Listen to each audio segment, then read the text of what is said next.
ماشاءالله باران خو شروع دی ډېر تیز.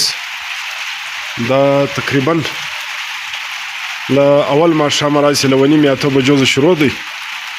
اوس هم هغه ته را تیز شروع دی. دلته یوه خبره ډېره ضروري ده. دا خو زموږ د خانوزۍ ایریا ده. تقریبا په ګرد بلوچستان کې په اکثریت ځایو کې او په سیند کې باران شته. زموږ د علاقو دپاره خاص کر وګرد پښتنه سیند ته دا زما یو درخواست دی. مګر د تحصیل کاریزات دلته د ډېرو خلکو کورونه داسې دي چې هغه پاخه دي، هغه چادر دی یا سیمټ دی، مطلب د دوی رهایشګاوې چې دي هغه پخې دي. په اکثریت خلک دا ته راځي چې د هغو کورونه کچه دي، دیوالونه یې ډېر ناموزه دي. بارانونه د خدای د خیر پر مخ نور هم وکړي. د بارانو امکانات شته. اوس هم ډېر باران شوی دی. لکه څنګه چې تاسو په خبر یاست چې په ګوادر کې څه ترحال دی، په نورو ځایو کې. دلته چې کوم دا خلک افغان مهاجرین دي، یا زموږ همسایګان دي، یا غریبان، دا ترا خلک دي چې د هغو کورونه کوچني کوچني کمزوري کورونه دي.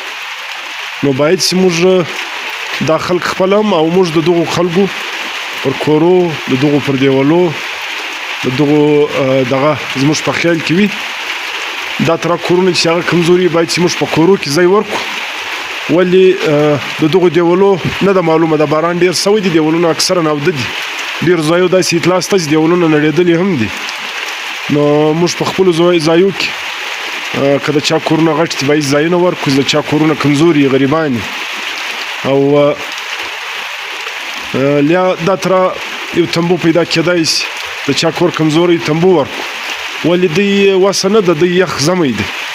نو خلک هم د باندې دغه نشي کولی، کوچنیان د باندې نشي ایستی په یخ ویل کچ. د ډېرو خلکو په کور کې ډېر ټپ ټپ کوچنیان دي. نو زما یو درخواست دی له ګردو خلکو زه د بارانونه شروع دي، پر مخ هم امکانات شته. باید چې موږ د خپلو همسایګانو، د غریبانو، دا ترا خلک چې د هغو کورونه کمزوري یا دیوالونه کمزوري، د همسایګانې که زموږ په کورو کې موږ چې ډېر کمزوري ځایونه یې په کورو کې ځای ورکړو، ښه خبره ده.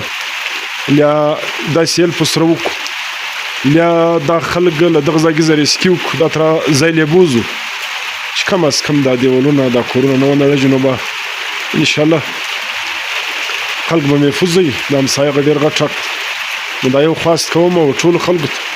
اول چل خو د چا کورونه کمزوري دي هغه باید چې ډېر احتیاط وکړي. که کورونه ډېر کمزوري یا اوبه ورته ولاړ دي هغه خپل کور د محفوظه ځای له بوځي. ډېره مهرباني. دا یو کوچنی پیغام والی. نو که موږ له دا ترا خلکو سره دغه وکړو، د همسایه توب ادا کړو، نو انشاءالله زموږ د دنیا او د آخرت ګټي. ډېره مننه، ډېره مهرباني. باران دا تقریبا 12 بجې دي په خانوزۍ کې دا ترا باران له اوس هم شروع دی. نو دا د شپې هم امکانات شته. الله د تاسو ټول ته خیر دی.